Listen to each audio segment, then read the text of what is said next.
What's up, everybody? I'm Sean, I'm Chris. and we're the Whiskey Noobs.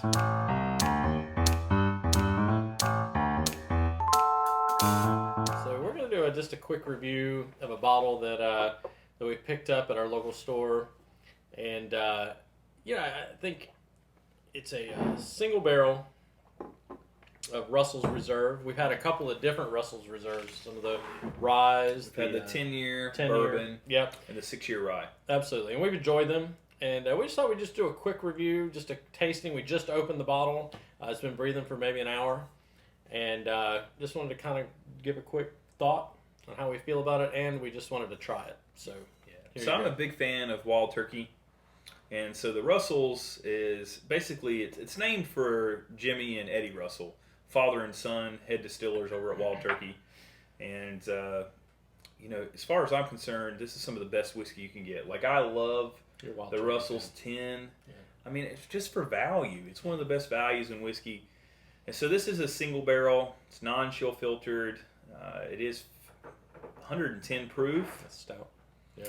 And single barrel. So, I mean, you're getting something that's unique. There's only so many of these out there. Yeah. Once they're gone, they're gone. And that's something we're going to be looking for a lot more in 2021. Yes, high proof. Higher proof, single barrels, unique finishing techniques, things like that we're going to be looking at. Yeah. So we've already got some in our glass here. This is a neck pour. I mean, right off the nose, I can tell you this is Wild Turkey. Got a high proof for sure. Yeah, it's definitely higher proof. Wild Turkey to me is like the quintessential bourbon. So you get all the normal bourbon smells and flavors. You're going to get, the sweet, you're going to get the caramel, you're going to get a little bit of oak. Mm-hmm. I get all that. Yeah, nothing's overwhelming. No, not a lot of spice. No. I get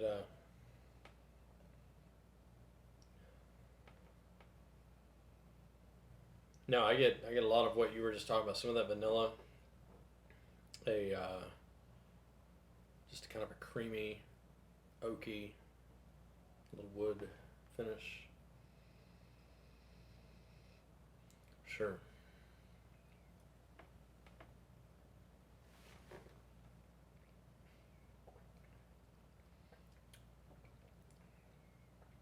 Ooh, it's spicy. You know what I'll say though, is the spice is not overwhelming. No, it's not overwhelming. To me, it's the right amount of spice. Well, I will tell you this. I'll just share this with you. We have a video that we did with the Miller Lite guy, and I almost lost it with doing the Jack Daniel's single barrel. I almost just did the same thing. Almost, and that might have been what made it so spicy. I almost went down the wrong pipe. What is it about it that does that? I don't know. I'm not sure what it is, but yeah, that's good. That's really good. Was that Wild Turkey or? That was the Jack Daniel's single barrel. Okay, yeah. I started saying I don't remember that being Russell's. No, it wasn't Russell's. It was the Jack Daniel's single barrel, and I don't know what it is, but it almost happened again. I saved it though. It's all right. It's a good nose. I think it's It is. balanced. It's a good balance between the spicy and the sweet. Yeah, there's nothing that I catch on the nose or on the palate that just is like, like, hey, look at me.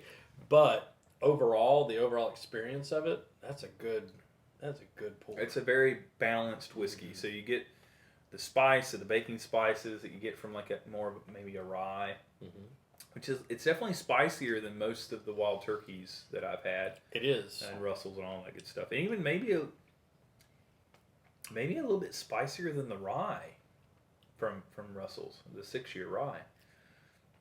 But it's got a good balance of the caramel, vanilla, the sugar cookie, the light fruit, maybe like a baked apple, I do get a lighter fruit off of it. That's what I like. That's what I like about it is it doesn't have the dark heavy. It's got the lighter fruit with it, but it has the proof and the oils that kind of carry it through with a little bit of the. The finish is a little shorter than I would normally like. It is. It doesn't stick with me for a long time. Yeah. I agree Which you don't always want that. I mean, when you're drinking whiskey, you don't always want something that's going to stick with you for 5 minutes. Yeah. I mean, you just want. I don't want to call this a background whiskey because I don't think a Russell's single barrel deserves to be called a background whiskey. No. But this is definitely an easy sipper. Yeah. Even for 110 proof. Yeah. It'd be good to put up in a tasting in the future with some things with some similar proof and some similar aging. I think of a couple right now that we could put it against. It's good stuff though. It is. I'm not disappointed. That was a neck pour too. You know, so it'll. And open what are we up talking over on time. this? $60? Yeah, $59.99. Yeah, because the rye single barrel was was 60. Wow, 65. So It's good stuff though. So it's a good balanced whiskey.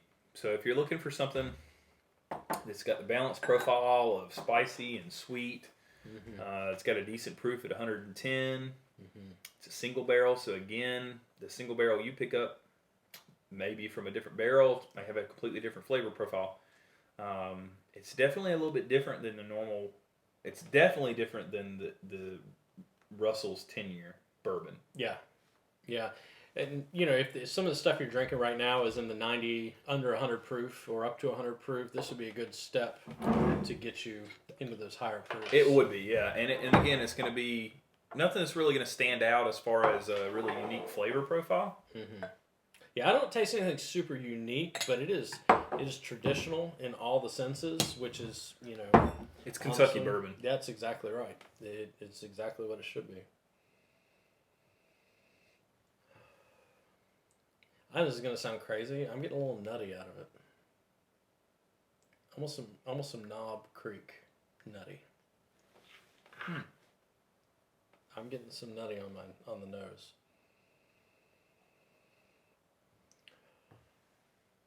I can see that, yeah. Just a little bit. Just a hint. Yep. And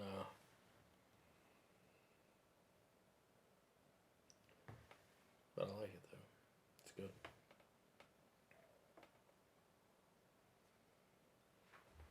It's got a good nose on it. It's not a phenomenal nose. Yeah, it's not something that I'm just like, whoa. You know, it doesn't, you know, but I enjoy it. I would sit down with a bottle of that and get pretty comfortable with it. Oh yeah, for sure. You know? You know, it's funny you say that because the last bottle you got really comfortable with was the Texas bourbon. It is, and There's some similar flavors in there. There are. I agree with that. Oh, that would be a good one to put it up against. Yeah, the proof isn't there on the Texas bourbon, but it would be a good one to put it up This against. doesn't taste proofy to me though. I'm getting a little bit of it. Maybe some of that spiciness. It doesn't taste proofy to me. No. Now, granted, here lately we've had some pretty high proofs. Yeah, 120, But, 130. Yeah, 134 proof out of that Jack Daniels. So I would put this up against a lot of whiskey, though. I mean, there's a broad category of whiskeys that this could go up against. Yeah. 110 proof is really going to carry it through. It's got some great balance with the spice and the sweet. Yeah. Yeah, I agree. If you find one of these, folks, you can't go wrong. No. Yeah, definitely pick it up and give it a try. Something you want to keep on your shelf. Got a lot of history with it. And they did a good job with it. I do have to be honest, though. If you have this on a shelf and you got the Russell's 10-year, I might go with the 10-year. Yeah. I'm going to agree. This has got a wild card flavor to it with the spiciness and everything that I think the 10-year... And we've discussed in the past that single barrels are generally bottled as single barrels because of the flavor profile is just not what they're looking for to make their blend. Yep. So, you know, that's a situation I think we might be running into here is that this is just so unique for Wild Turkey. That they threw it. They had to make a single barrel. Yeah. But it's good stuff. I agree. And in a lineup, this is probably going to hold up really well to a lot of other higher than 100 and lower than 120 proof whiskeys that we've had. Yeah. I think it's pretty good. Yeah, I think it'll hold its own. For sure. So yeah, again, Russell's single barrel. If you find one, may not be the extra barrel we've had. Let's see if we get us any information. I was looking earlier. I could. Some of them give a batch. I don't have a batch on that. You can probably look up this ID number here. Might tell you. Yeah. But yeah, good stuff, folks. I mean, it's Wild Turkey. You can't go wrong with Wild Turkey. No. All right, guys. Well, I'm Sean. I'm Chris. We're the Whiskey Noobs. Take it easy. See you next time.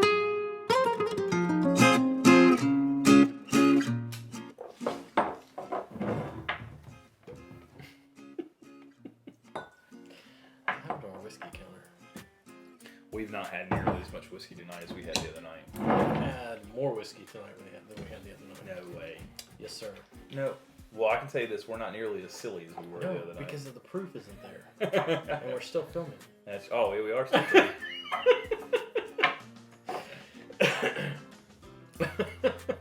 A whiskey hat for the whiskey. Well, let's see if we can balance it like that one. You got that good. I'm gonna put a Glencairn on there.